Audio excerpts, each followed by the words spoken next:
Halo, selamat siang teman-teman dari Mr. AM Solusi Channel. Senang sekali siang hari ini saya sudah di antara dua orang hebat nih ya. Itu bukan di antara, itu dikepung. Oh betul sekali. Ada Mr. AM. Yes. Selamat siang Mr. AM. Selamat siang juga. Dan juga ini dia idola kita semua, Tokoh Oke, Vena. master. Bang Rocky Gerung. Sehat Ya, Bang Rocky? sangat sehat. Alhamdulillah. Vena, apa kabar? Baik, alhamdulillah Mas Aris, Bang teman Rocky. saya. Baik. Kalau melihat sosok Bang Rocky Gerung nih langsung terbesit bakal seru nih ngomongin politik ya Bang ya. Orang Bukan- top, bukan- orang bukan- brilian. Bukan Betul. bakal seru, bakal berbahaya. Waduh, ini memang sesuai dengan tema kita Oke. hari ini ya. Oke, Tapi Bang. sebelum itu, Mr. AM dan ya. juga Bang Rocky, Ya. saya mau mengingatkan teman-teman semua untuk jangan lupa like, subscribe, share dan juga klik tombol notifikasi agar terus bisa mengikuti update terbaru dari topik-topik yang disajikan oleh Mr. AM Solusi Channel. Betul ya, Mr. AM? Ya, begitulah. Nah, mengawali perbincangan kita siang hari ini. Solusi harus dimulai dengan problem dulu. Apa problemnya? Nah, problemnya betul sekali nih Bang Rocky. Kita ini kan sudah masuk tahun politik, sudah mulai panas ya. Yes.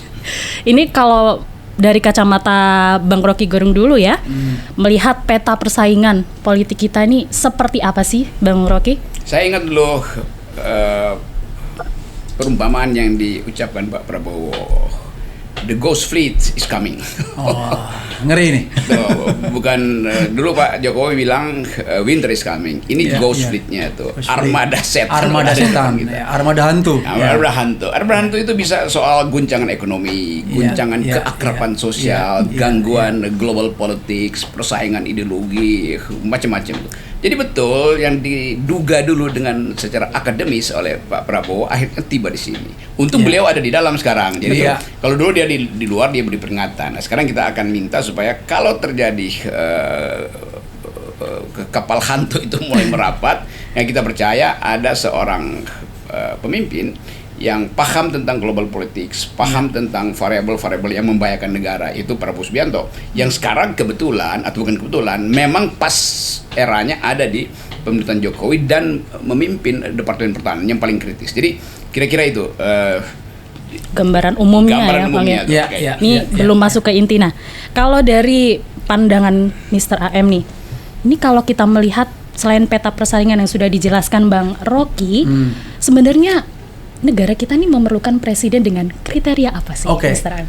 Ya, tadi udah disampaikan beliau ya problem-problemnya tentang bangsa ini ya, diperlukan seorang pemimpin yang strong ya. Itu saya rasa juga itu benar ya. Jadi bangsa yang besar itu pasti akan dimulai dengan pemimpin yang hebat ya, pemimpin yang kuat dan pemimpin yang menguasai secara global ya, dan mempunyai visi-visi yang benar-benar kadang-kadang tuh unlimited ya, sampai ke hal-hal nisbi ya. Jadi dan dia mempunyai karakter ya, tadi udah disebutkan sama Bang Rocky ya, itu benar adanya. Dan saat ini saya secara pribadi juga melihat tidak ada tokoh ya sekaliber Pak Prabowo ya, dari segi kompetensi, pengalaman, moral ya, kemudian jaring ya, dunia ya, networking global dan lain sebagainya ya. Jadi 2024 ya saya rasa tokoh yang paling tepat lah ya, saya rasa Harus punya karakter yang kuat ya, Mr. M. Nah, selain kita ngobrol soal peta persaingan, ini kan lagi panas-panasnya isu perjanjian politik. Udah ketawa ini. Apalagi nih? Rocky.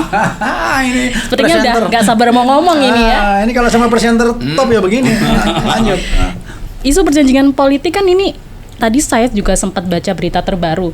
Pak Sandiaga Uno, kemudian Pak Erwin Aksa, ini menyebutkan ada isu perjanjian politik dengan Pak Anies Baswedan. Wah, ini udah mulai panas Ini nih. beliau itu yang menguasai ini. Nah, mungkin gimana nih tanggapan dari Bang Rocky Gerung nih? Perjanjian itu selalu ada klausul yang disebut conditional. Kalau saya pakai bahasa Latin, karena saya ngajar filsafat hukum, bunyinya begini. Pacta sunt servanda. A pact must be served. Perjanjian harus dibuktikan itu. Artinya harus dipenuhi. Pacta sunt servanda. Tetapi selalu di belakangnya ada klausul namanya rebus sixtandibus. bahasa Latinnya itu. Rebus artinya hal-hal yang diperjanjikan harus masih sama itu. Nah biasanya dua penggalan itu dipisahkan tuh. Jadi ada perjanjian formal, tapi ada perjanjian yang tidak diatur secara formal, tapi diatur secara etika, secara moral. Itu namanya tacit agreement, perjanjian diam-diam, yang biasa kita bilang kalau antara laki-laki gentleman, ini perjanjian antara gentleman itu. Ya, jadi gentleman agreement ya. Gentleman agreement itu, golden shake hand udah selesai. Jadi yang sekarang dipersoalkan adalah hasil dari perjanjian itu menunjukkan bahwa Anies memang pada waktu itu nggak punya uang tuh. Tapi itu alasan teknis pada waktu itu. Mungkin sekarang udah punya uang tuh. Dan itu yang orang tagih sebetulnya. Kalau begitu apa yang diperjanjikan, apa yang sebetulnya inti perjanjiannya? Inti perjanjiannya adalah jelas tanggung jawab moral masing-masing kan. Antara faksi-faksi ada Erwin, ada Sandi segala macam tuh. Jadi kita mau lihat begitu banyak perjanjian terjadi. Misalnya perjanjian batu tulis yang saya kira tinggal batunya, tulisannya udah hapus itu.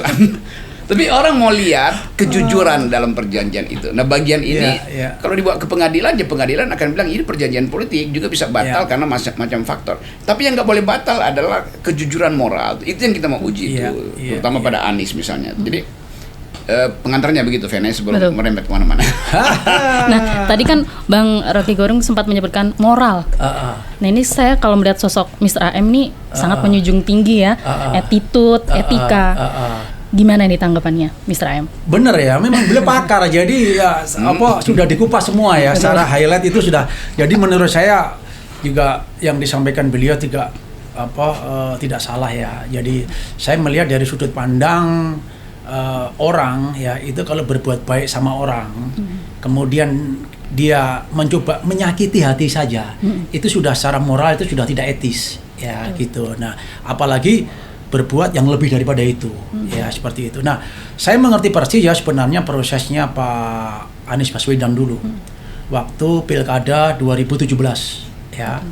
Saya ikut dalam tim sukses ya, saya diperintahkan Pak Prabowo ya untuk mensukseskan itu, dan kita all out ya untuk membantu Pak Anies Baswedan yang menjadi gubernur ya.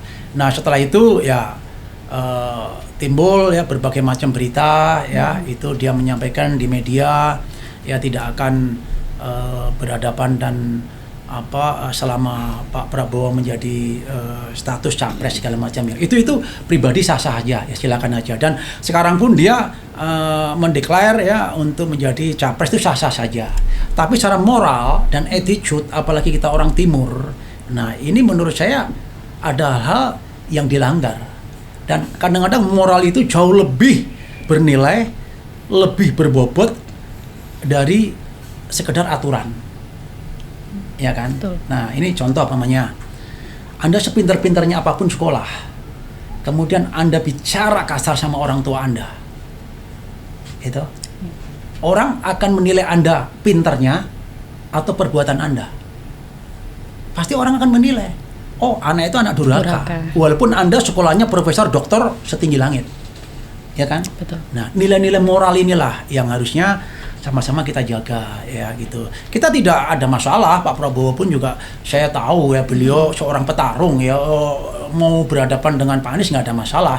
Cuma di sini saya pengen menyampaikan apa kebenaran ya, apa yang kita hadapi, dan saya tahu persis waktu kita kampanye itu ya, memperjuangkan itu. Dan secara pribadi ya, saya selama 5 tahun nggak ngerti ya, ini feeling aja ya, intuisi saya aja ya. Saya tidak mau menghadap beliau selama beliau jadi gubernur. Saya hanya menghadap Pak Sandiaga ya. Berapa kali ketemu dengan Pak Sandiaga, bahkan kita lari bersama itu dengan Pak Sandiaga 10 km di Bantar Gebang. Olahraga bareng ya. Olahraga bareng ya, lari itu ya itu.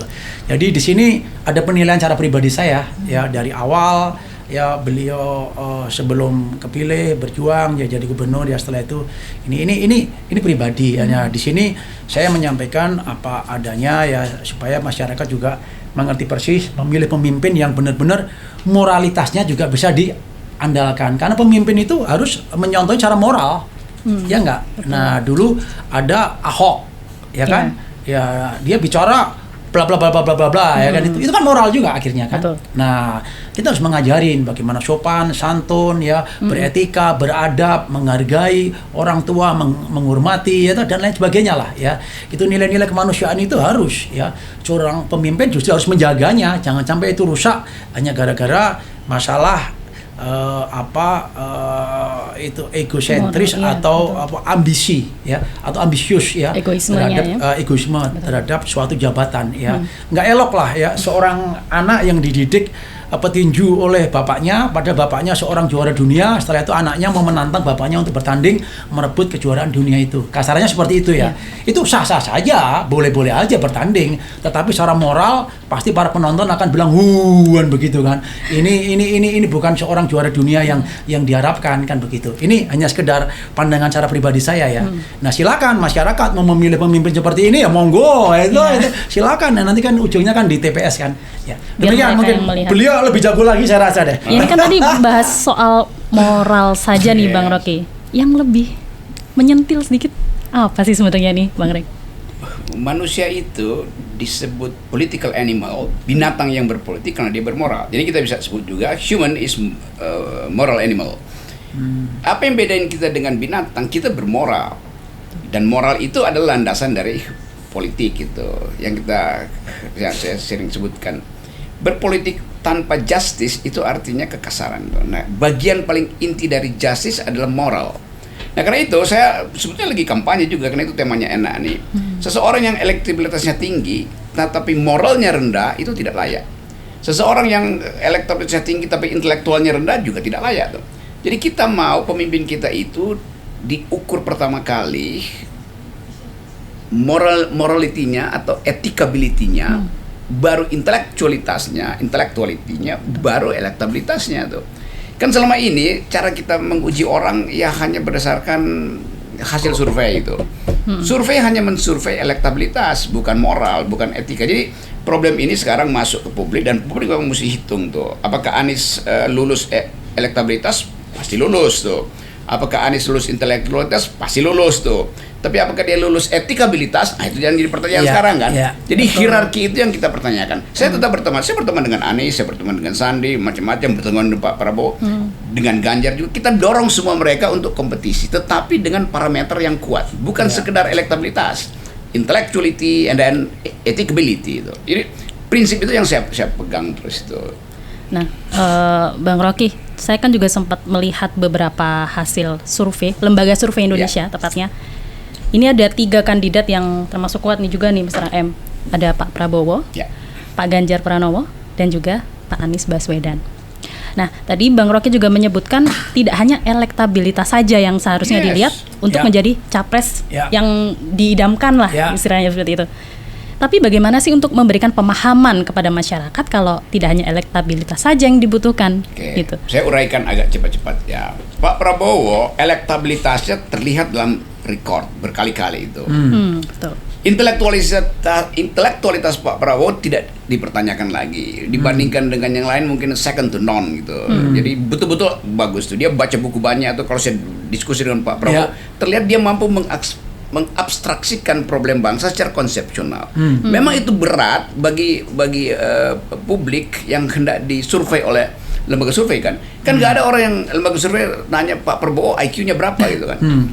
Kan ditanya Pak Prabowo pengikutnya berapa, lihatlah Gerindra tuh. Tetapi mesti ada fasilitas untuk menuntun kita pergi pada karakter seseorang, moral dan intelektualitasnya tuh. Nah, podcast semacam ini dimaksudkan untuk memperlihatkan bahwa yang dilakukan oleh lembaga survei itu elektabilitas.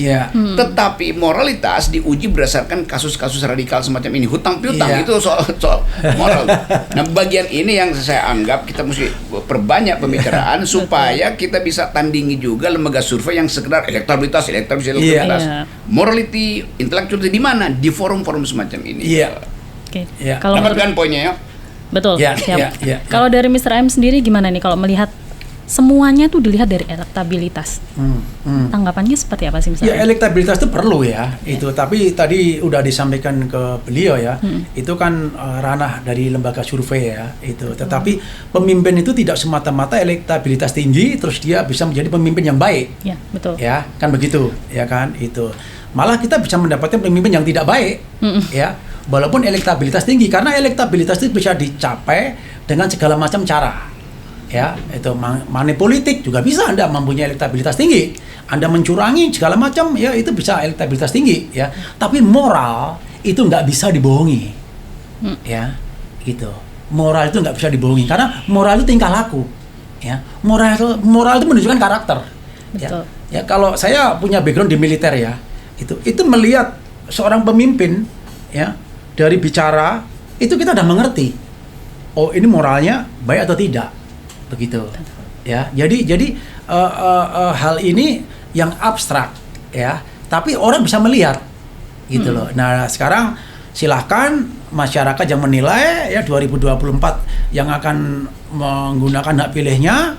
Ya, kita mau pilih pemimpin ya yang hanya cukup elektabilitas saja atau seorang pemimpin yang mempunyai moral, etika, attitude yang bisa diharapkan oleh bangsa ini. Betul. Ya, karena untuk memajukan bangsa ini tidak hanya semata-mata dari segi ekonomi, politik segala macam, tapi juga ada yang namanya etika, attitude bangsa, karakter bangsa, ya, itu national karakter building, ya. Pak Karno pernah bicara untuk membangun Indonesia menjadi makmur, mungkin aku nggak perlu lama, tapi untuk membangun karakter ya nasional, ya, karakter building nation, ya itu bisa perlu 1, 2, 3 generasi, ya. Saya rasa demikian. Beliau jagonya lah, pokoknya senang kedatangan beliau. Gimana nih Bang Rocky? Ini dari tadi kan pada intinya kita akan membahas selain politik ada moralnya dari pribadi masing-masing. Nah, kalau teringat kata-kata yang disampaikan Mr. M tadi, saya ambil contoh Pak Prabowo. Beliau kan sudah dilihat masyarakat mempunyai sikap yang tegas, disiplin, penuh tanggung jawab. Tapi kalau menurut kacamata dari seorang Rocky Gerung, Pak Prabowo Subianto ini sosok yang seperti apa sih, Bang? Apakah ada sisi lain yang menarik, mungkin belum diketahui masyarakat gitu loh? Kalau seseorang dipilih berdasarkan elektabilitas, betul tadi, Mr. AM, belum tentu dan sering kali tidak berkorelasi dengan kepemimpinan moral dia. Iya. Dalam sejarah kita tahu Adolf Hitler. Betul. Hitler itu windfall dapatnya. Ya. Dipilih secara demokratis Ya. dalam sistem demokrasi Jerman. Ya. Tapi kemudian dia jadi bajingan kan. Iya. Karena itu intinya tuh. Jadi kadangkala publik itu terpukau pada keadaan atau kesulitan sosial kultural, tiba-tiba ada yang muncul tuh. Hitler waktu itu memanfaatkan semacam rasa rendah diri bangsa Jerman yang kalah terus dalam perang, lalu dia masuk di dalam politik persaingan. Dia menang itu. Menangnya demokrat itu tidak sangat demokratis tuh. Tetapi karena tidak pernah diuji moralnya dan intelektualnya, maka dia kemudian jadi pedagog, di pidato berapi-api segala macam itu. Padahal sebetulnya bangsa Jerman itu, bayangin, bangsa Jerman yang produksi filsufnya itu di atas kapasitas global bisa ditipu oleh orang semacam betul, semacam Hitler. Itu juga yang sering bisa terjadi di Indonesia itu. Nah, karena itu kita hati-hati. Kita akan dorong Anies, silahkan maju kompetisi itu. Prabowo pasti nggak takut kompetisi dengan Anies itu, dan Prabowo terlatih untuk menghadapi segala macam medan tuh. Silakan Ganjar masuk, tetapi hak dari publik untuk mengetahui track record moral mereka tuh, yang nggak mungkin ada di lembaga survei. Nah, karena itu dibuka, ini kan 2 hari ini dibuka soal hutang piutang, soal itu menunjukkan kan integritasnya di mana seseorang itu kan. Dan Pak Prabowo tentu kirim sinyal bahwa Anies itu kader saya sebetulnya, Sandi kader saya, memang kadernya Prabowo dua-duanya kan. Dan itu yang orang mau ketaatan moralnya di mana? Apakah ada semacam perjanjian moral? Nggak mungkin ada perjanjian moral. Yang ada perjanjian politik, tapi moral itu dasar dari perjanjian. Kan kalau kita berutang saya berutang pada Pak AM misalnya itu, tapi nggak ada kwitansi itu. Oke, pakai kertas rokok aja, itu juga udah ada. Karena kita tahu kita akan bayar, atau bahkan kita nggak ada apa-apa. Oke, saya percaya aja, saling percaya kan. Itu yang mesti jadi ukuran politisi terutama, karena dia akan memimpin isu publik. Isu publik itu kadang-kadang nggak perlu ada perjanjian kan. Jadi orang lihat dari wajahnya, dari gesturnya nih, ini orang bisa dipercaya apa enggak tuh. Banyak perjanjian di dalam masyarakat adat gitu, nggak ada bukti. Tetapi ucapan saya adalah janji saya, kan begitu kan. Iya, Betul. iya, iya, iya, iya. Luar biasa ya. Memang sudah masternya Iya, ya misalnya masternya. ya, Bang Rocky ini. Masalah selesai sebenarnya. Udah pindah topik. Pindah topik. Nah, Oke. tadi sedikit membahas sosok Pak Prabowo nih, Mr. M. Kan Mr. M juga sama-sama seorang mantan prajurit, Ya. petarung juga. Iya. Nah, melihat beliau menjabat selama menjadi Menhan RI, tidak hanya itu saja, waktu menjadi prajurit pun beliau juga menorehkan banyak prestasi. Ini kalau boleh saya sebutkan dan kalau tidak salah, selama menjabat Menhan, beliau sudah berhasil mengirimkan Taruna Akmil untuk belajar ke Amerika Serikat. Selanjutnya ada pengadaan perencanaan alutsista dengan negara-negara maju. Nah, kalau menurut Mr. M sendiri nih, apakah pencapaian tersebut yang tetap membuat eksis sosok Pak Prabowo ini di masyarakat? Ini lebih objektif beliau dulu yang jawab. Boleh, silakan, Bang Rocky. Waktu 2019 saya diundang terus oleh Gerindra, sehingga partai lain, PDIP terutama, merasa saya agen Gerindra gitu. Karena PDIP nggak mau ngundang saya kan pada waktu persaingan itu kan, tapi Gerindra undang saya kenal Saras di situ, Pak Prabowo, keluarga Pak Prabowo saya dekat itu. Dan orang sering anggap ini karena Anda satu klub Menteng. Itu saya dulu keluarga saya di Menteng gitu. Jadi seolah elite gitu, nggak mau bergaul dengan. Saya bilang enggak, saya diundang oleh Gerindra. Dan saya tidak pernah mempromosikan Prabowo sebagai presiden pada waktu itu. Saya membackup Pak Prabowo yang sedang beroposisi dengan Pak Jokowi itu. Karena bagi saya itu lebih penting. Karena saya juga beroposisi dengan Pak Jokowi. Kan sama-sama tuh, jadi sama-sama beroposisi. Lalu orang yang anggap Rocky Gerung itu anak buah Pak Prabowo. Saya bilang kenapa nggak sebelahnya Pak Prabowo anak buah saya gitu kan. Saya beroposisi lebih lama gitu. Dibalik gitu ya, Bang. Dibalik. Tapi orang selalu lihat itu. Tapi apa yang sehat pada Pak Prabowo? Satu waktu saya bicara, begini ya Pak Prabowo, Bapak beroposisi dengan Jokowi untuk memperoleh kekuasaan, jelas karena Anda partai politik. Saya beroposisi dengan Pak Jokowi untuk mengusir kedunguan karena saya akademisi. Kan alasannya sama kan? Asbabun nusulnya aja yang beda kan. Tetapi itu memperlihatkan bahwa saya membackup Pak Prabowo supaya dia terangkan apa ide dia tuh yang harus berbeda dengan yang dia lawan kan. Nah, perbedaan itu yang kita lihat dalam debat-debat tuh. Tapi saya merasa bahwa Pak Prabowo sebetulnya dia tertekan itu. Kalau dia ucapin sesuatu yang abstrak berdasarkan kapasitas intelektualnya, publik nggak ngerti kan? Nggak nangkap gitu. Nggak nangkap. Kalau dia terlalu merendah, nggak nyampe bahasa dia. Karena Pak Prabowo tidak dilatih untuk bicara hal-hal yang kecuali lagi relax bercanda gitu kan. Tapi itu intinya tuh. Dia pasti IQ-nya jauh di atas Jokowi, pastilah itu. Ini bukan saya bilang bedain, tetapi dari narasinya saya tangkap itu. Demikian juga kandidat lain waktu itu. Karena itu saya anggap ini pemimpin tuh. Bahwa ada watak Pak Prabowo yang suka tepok-tepok meja atau banting-banting apa, itu soal personal aja, orang udah tahu. Tapi kita mau lihat justru kejujuran itu. Kalau orang Prabowo itu seringkali kasar gitu. Ya kasar karena dia mau cari ketegasan misalnya kan. Kita mesti tafsirkan itu. Dia pelihara kuda itu. Orang yang memelihara kuda itu peka terhadap watak orang. Kalau kudanya nggak jadi liar, itu artinya pemiliknya hatinya baik itu. Lembut ya hatinya. Lembutnya. Tetapi dalam politik kan orang mau eksploitasi bagian yang buruk dari seseorang, itu biasa. Itu udah terjadi dan akhirnya Pak Prabowo kalah. Kemudian dia satu waktu saya tanya pada dia, kenapa Anda akhirnya bergabung? Ketika saya kritik, kan saya pernah bilang usir Pak Prabowo dari kabinet. Itu hak Cebong, bukan hak kadrun. Kan begitu kan? Saya fair katakan itu Pak Prabowo. Dulu Pak Prabowo bilang, ya memang itu. Tetapi bangsa ini mesti diurus bersama tuh. Dan karena itu beliau katakan, kalau saya di luar saya nggak bisa bikin apa-apa Pak Rocky. Kalau di dalam saya masih bisa merencanakan sesuatu. Walaupun diambil risiko untuk dicaci maki itu. Itu fair.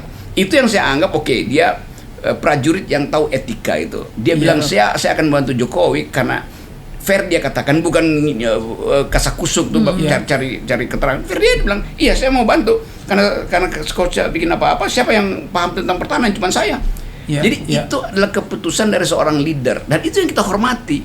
Walaupun akhirnya saya bilang saya tetap beroposisi itu. Dia bilang oke. Tetapi yang saya tangkap adalah kecerdasan, kecerdikan, wisdom, reason, passion menyatu pada leader. Itu standar leadernya tuh. Saya bukan promosiin Pak Prabowo, tapi saya mau katakan secara jujur itu bagian dari dia. Ada soal-soal lain yang karakter ya oke, itu setiap manusia punya distinctive karakter. Tapi leadership needs strong leadership, kemampuan untuk memutuskan dalam keadaan krisis, dan tentara disebut apa, filosofi army readiness, kesiapsiagaan tentara itu masuk di situ. Indonesia dalam keadaan gamang sekarang, sehingga orang lihat oke, ada figur Prabowo, orang lihat ada figur Anies yang didulukan relawan. Sekarang kita pasang patokan tadi. Ukuran pertama adalah morality, ukuran kedua adalah intellectuality, ukuran ketiga elektabilitas. Itu yang mesti kita buka. Good. Waduh. Udah selesai sebenarnya semua masalah bangsa ya. Sudah dilibas habis sama Bang Rocky. Tapi ini Mr. AM tadi sangat menarik sekali ya kalau kita membahas moral. Memang moral tuh jadi kunci utama kita pada pandangan pertama ketemu orang gitu ya Mr. AM. Nah, tapi kalau Mr. AM melihat ya, ini kan kita sudah berganti beberapa kali presiden, melihat tahun-tahun sebelumnya melakukan berbagai perubahan, pasti ada kekurangan dan juga kelebihan. Kalau dari kacamata sosok Mr. AM, ini presiden yang nantinya di 2024, ini apa sih yang perlu disiapkan untuk membenahi atau mungkin mengembangkan lagi negara kita ini yang? Ya oke. Tadi udah banyak disinggung ya oleh beliau ya, Pak Rocky Gerung ya, sahabat saya ya. Jadi saat ini Indonesia ini hanya perlu satu aja masalah besar yang harus diselesaikan. Apa itu Mr. AM? Mencari pemimpin yang hebat, yang kuat, yang pinter, yang bermoral. Itu. Jadi kalau itu sudah ketemu, masalah Indonesia selesai. Dan itu kita melihat saat ini hanya pada satu figur. Ya kita jujur aja, ya itu. Silakan semua rakyat boleh menilai dari kapabilitas, integritas, dan moralitas. Ya itu hampir susah mencari orang sekaliber Pak Prabowo Subianto loh. Satu paket gitu ya. Iya, benar. Dan ini menurut saya beliau itu aset bangsa, ya. Jadi kalau bangsa ini tidak menggunakan aset itu dengan semestinya, ya itu rugi besar. Ya, apalagi kita melihat era kan umur beliau segala macam ya. Ini jadi rakyat juga harus pintar di sini, ya. Menilai ya seorang pemimpin karena inilah yang akan mengkapitalisasi Indonesia menjadi negara yang kuat. Ya, karena Indonesia ini punya segala-galanya. Yang mungkin saat ini yang sedang dicari, yang belum ketemu, ya itu ya pemimpin yang saya sampaikan tadi. Dan Pak Jokowi sudah meletakkan landasan itu, ya. Tinggal diperlukan lagi pemimpin yang lebih dari Pak Jokowi untuk melanjutkan tongkat estafet ini. Ya, sehingga apa yang dicita-citakan, diharapkan pemerintah sekarang dan rakyat sekarang ya itu akan bisa diwujudkan oleh pemimpin 2024 yang kriterianya seperti tadi itu. Ya. Iya, betul sekali. Nah, kalau melihat sosok yang disebutkan Mr. AM tadi nih Bang Rocky, beliau kan juga masih mencari sosok siapa pendampingnya nanti di pemilu 2024. Ngulik terus ini ya. Betul. Soalnya sudah menarik nih ngobrol langsung sama, mumpung ada Bang Rocky Gerung. Susah manggil beliau itu susah. Iya, mumpung nih Mr. AM ya. Tadi aku harus tawarin sama ikan salmon dulu. Oh iya, betul. Sop salmon baru datang ya, kesukaan beliau. Lanjut. Betul. Sebenarnya sosok yang cocok untuk mendampingi beliau nanti di pemilu 2024 itu diperlukan yang seperti apa ini, Bang Rocky?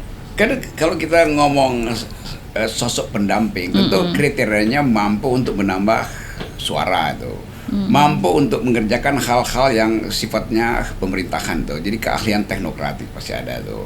Yang terakhir mungkin mampu untuk mengakrabkan perpecahan bangsa ini karena isu Islamofobi, pluralisme segala macam itu. Itu bagian yang paling kritis kita sebetulnya hari ini.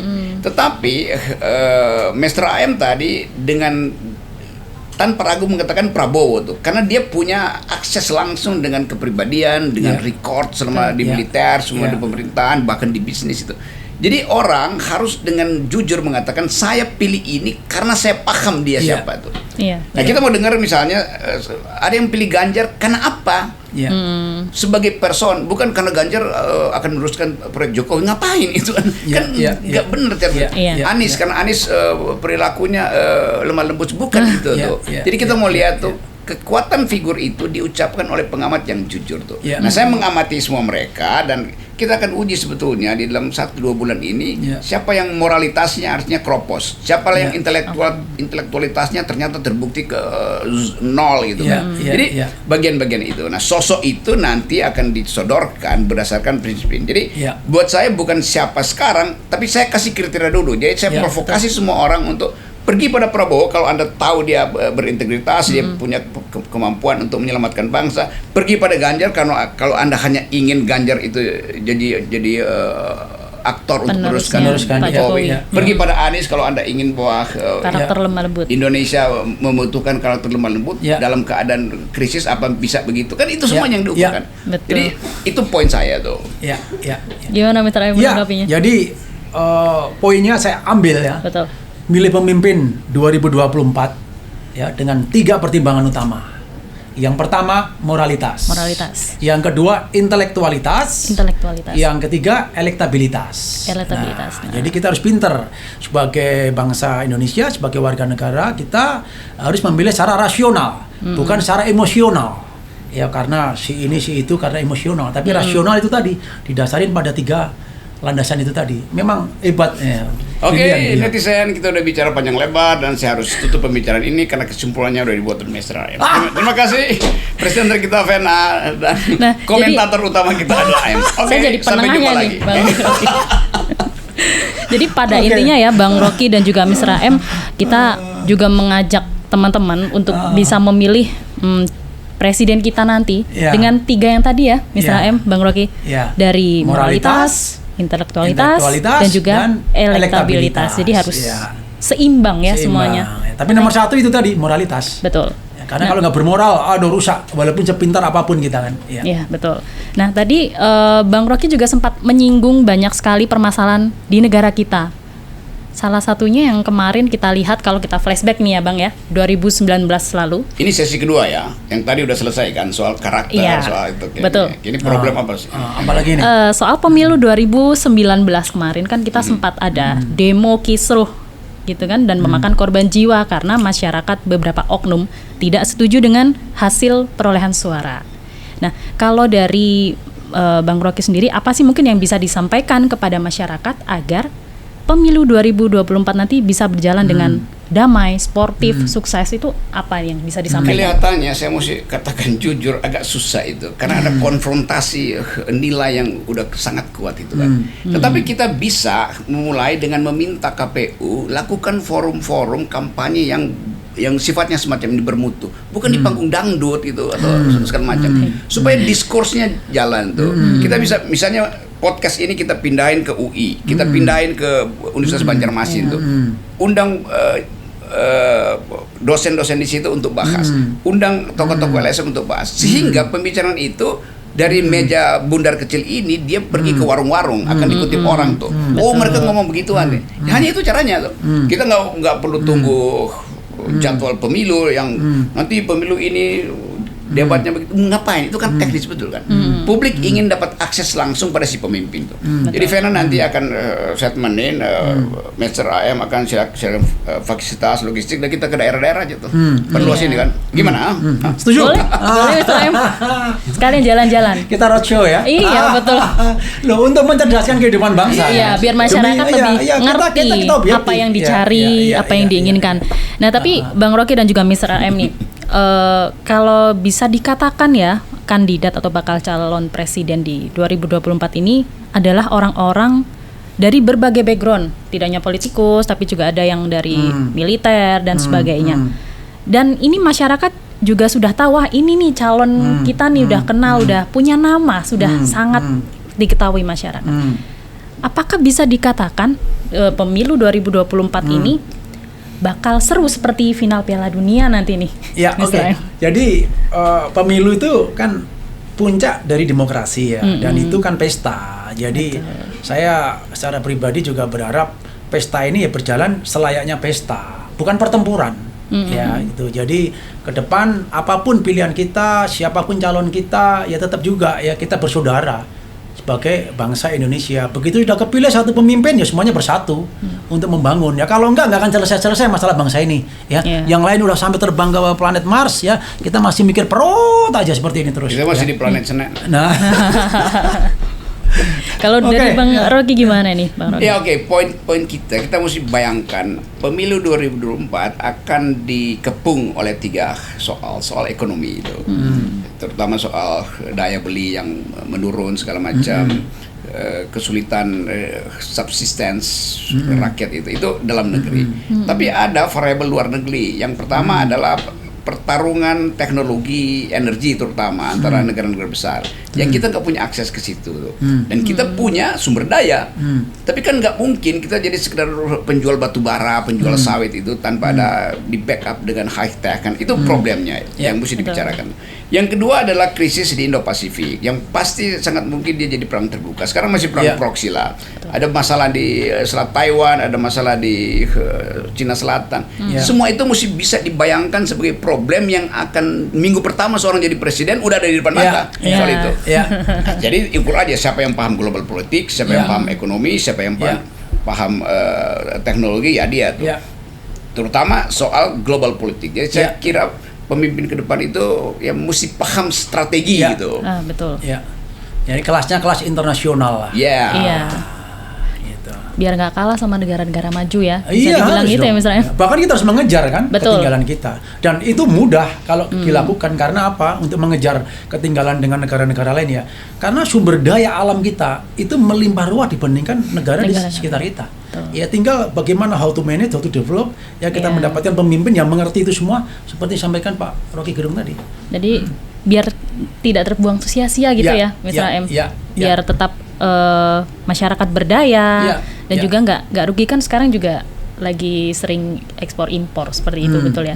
Nah, Mr. M, mungkin ada yang pengen disampaikan nih ke teman-teman Nih close statement di rumah betul? Ya. Iya. Karena sudah mulai ini panas. Ini masih ada jadwal lagi. Betul. Mungkin yang ada yang disampaikan untuk teman-teman, terutama generasi muda kita, untuk yang mendatang mengikuti pemilu 2024, apa nih pesannya agar mereka juga bisa mensukseskan pemilu 2024 ini? Oke, walaupun pemilu mungkin masih jauh ya, masih sebentar lagi loh Mr. M. Setahun kan tanggal 14 Februari kan. Nggak terasa. Valentine. Nah, semoga ada yang penuh kasih sayang juga. Ya kita berharap ya pemilu dilaksanakan dengan sebaik-baiknya ya, tanpa ada permusuhan ya, bersaing dengan sehat, bersaing dengan objektif, ya transparan, jujur dan adil ya. Itu pemerintah melakukan tugasnya dengan sebaik-baiknya, rakyat memanfaatkan hak suaranya dengan sebaik-baiknya di TPS ya.